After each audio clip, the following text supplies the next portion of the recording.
Hola, muy buenos días. Lo que hoy os traigo es buena mandanga. Vamos a ver cómo los finlandeses se van a aprovechar de las cagadas de los soviéticos para asestarles una importante derrota que luego a la postre servirá para que Stalin se canse de todo y lleve más unidades a la zona y finalmente acaba derrotando a los de Papá Noel. Bueno, voy a calmarme un poquito que estoy demasiado motivado. ¿A que no te suena la batalla de Suomussalmi? Mira, el que puso ese maldito nombre a esa ciudad, ya te lo digo. Nos vamos a ir al mes de diciembre de 1939 para flipar un poco con el frío que está haciendo ahí. Venga, pues estate atento porque hoy vas a aprender una táctica nueva, la Moti, ¿ok? Se llama así, dentro intro.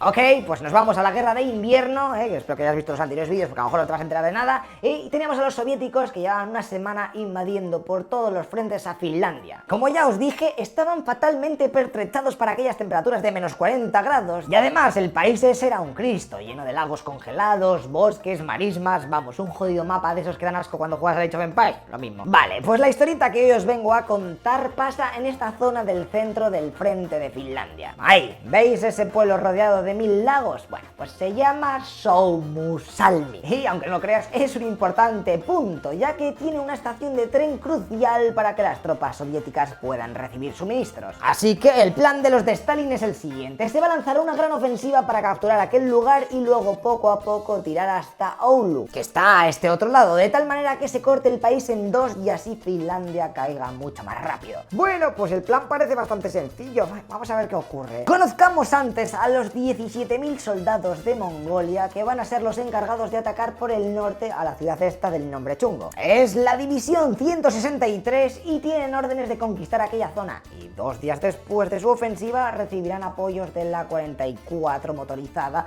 que llegará desde el sur, ahí con tanques y de todo. Eso sí, los mongoles recibieron órdenes de conquistar el pueblo, pero no de asentarse allí, porque podrían quedar atrapados por culpa de que todo alrededor son lagos, así que tendrían que ir un poquito para el este. ¿No? ¿Qué dice? Muy para la derecha, anda. El 7 de diciembre los finlandeses, viendo que van a ser atacados, incendian el pueblo para que los soviéticos no tengan ni un triste techo bajo el que se puedan cobijar. Y al día siguiente aparecieron por allí los mongoles, que decidieron pasar de la orden esa de no asentarse en aquel pueblo, y entonces llegaron los problemas. Los finlandeses se aprovecharon de que por aquella zona apenas había caminos o carreteras que sorteasen los lagos congelados, así que la maniobrabilidad estaba muy reducida y comenzaron a hostigar a sus enemigos. El ataque finlandés consistió en intentar atravesar de lado a lado las líneas soviéticas para luego centrarse en destruir las bolsas más débiles. Los mongoles intentaron realizar varios contraataques, pero no sirvieron de nada. De hecho, su moral estaba por los suelos, hasta tal punto que los soldados asesinaron al comisario político que llevaba a su tropa. La comida pronto empezó a escasear, todo parecía perdido, así que los supervivientes se refugiaron en el poblado y otro tanto salió corriendo a través de los lagos helados para llegar a territorio soviético. Pero allí que estaban las ametralladoras finlandesas para ponérselo más difícil. Así que finalmente los fineses hicieron una ofensiva final y capturaron a los de Suomussalmi, que quedaban atrincherados. El 30 de diciembre se terminó esta batalla con cerca de 5000 soviéticos muertos y 400 capturados. Pero espera, que ya sabéis que yo siempre me voy por las ramas, y lo que realmente os quería contaros es lo que pasó con la división 44 motorizada que os dije antes que iban a ir desde el sur para ayudarles a los mongoles, ¿te acuerdas? Vale, pues estos habían ido teniendo problemas por el camino, y cuando se encontraban a tan solo 9 kilómetros del dichoso pueblo, les llegan informaciones de que la división 163 había sido aniquilada. De hecho, se encuentran con varios supervivientes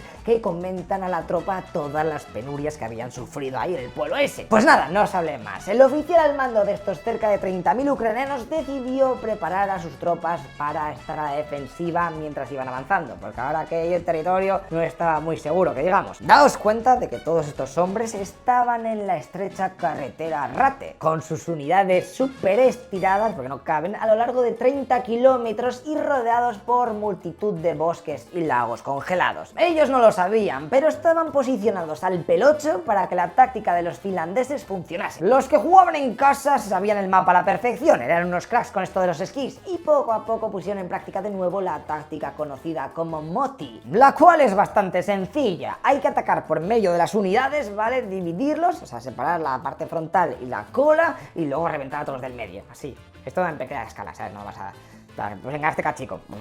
Y todos, ¿qué están haciendo los del medio? No sé, hay mucho humo. Venga, pues ya está. Luego este trozo, ¿vale? Más por lo menos lo pillas. Así poco a poco. Durante los primeros días de enero, los soviéticos tuvieron que comerse esta ofensiva, ya que les habían bloqueado el paso tanto por delante como por detrás. Para más inri, los finlandeses habían minado los posibles caminos de escape. De hecho, los de Stalin intentaron ir por ahí y mandaron a sus caballos para que limpiasen el campo de minas. Un caballo menos. Bueno, me da igual. Mira, se ha llegado hasta el final, pues solo hay que seguir las huellas del que ha sobrevivido, no del otro, ¿vale? Está todo lleno de sangre. Bueno, pues de este lado. Pero los finlandeses se dieron cuenta y mataban a los equinos al poco de comenzar su travesía en los campos minados. A ver, tú, venga, 5 metros. ¡Pam! Muerto.